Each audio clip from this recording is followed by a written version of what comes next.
in verse 13, and the boldness cannot evaporate between verse 13 and verse 19. And so with that same boldness, we're told that Peter and John answered and said unto them, whether it be right in the sight of God to hearken unto you mere men, more than unto God, the creator and the judge of all the earth. You can judge, you can decide that. But in verse 20, for we cannot but speak the things which we have seen and heard.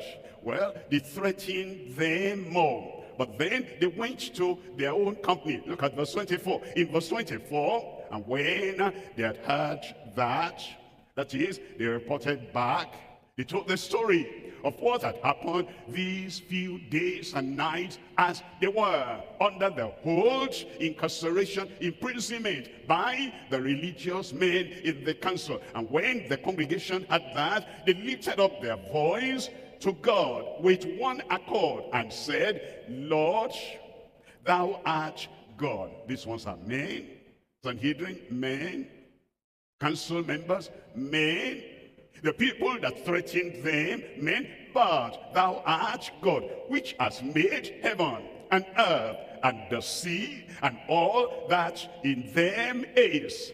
And for their prayer, their fellowship continued, and they were blessed like you are blessed today. And they continued like that. Verse 32. In verse 32, and the multitude, the multitude did not decrease. 3,000, chapter 2.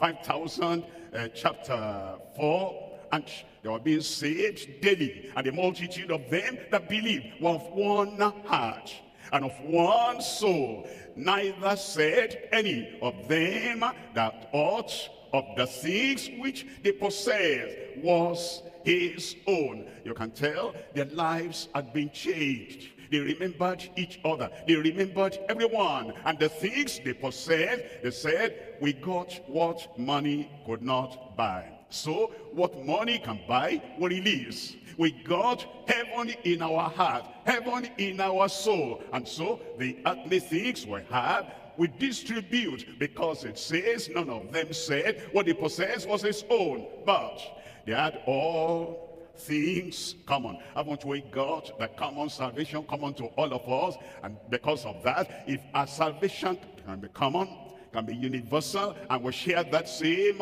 heavenly grace, how much more the things on earth that were possessed